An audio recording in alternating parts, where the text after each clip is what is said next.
All right, this question's for Eileen. Job postings, especially on websites, often have extremely detailed lists of qualifications, some of which seem impossibly long. If a candidate doesn't meet all of the listed qualification, should he or she still apply? And in that case, what are good ways to work around them by tying in your own skills and experiences to the other qualifications?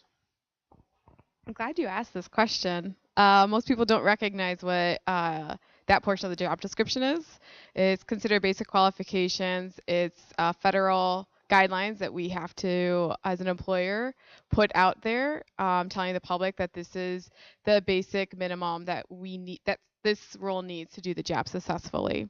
So if you are applying to an employer, so for instance, Lancetech, we are a federal contractor. If we were to look at anyone that did not meet those basic qualifications, we would be discriminating.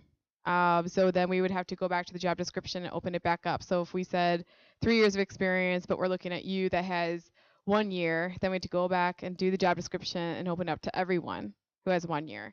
So that's just a little lecture on the federal law there. But yeah, it does happen. People can definitely have skills that exceed what we were originally thinking about because maybe their schooling was really in depth.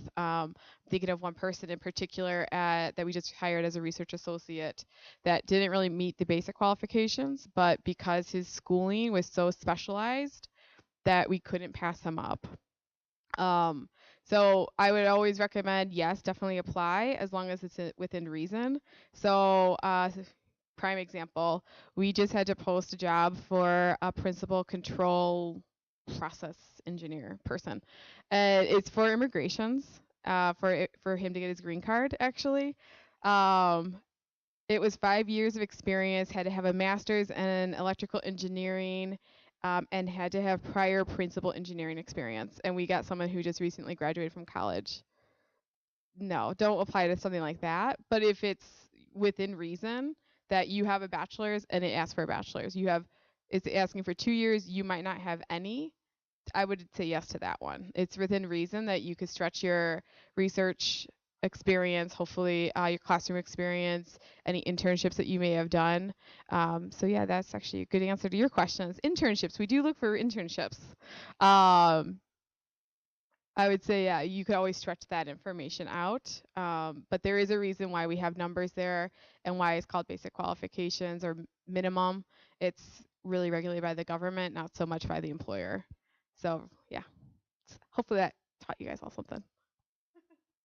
I didn't know that.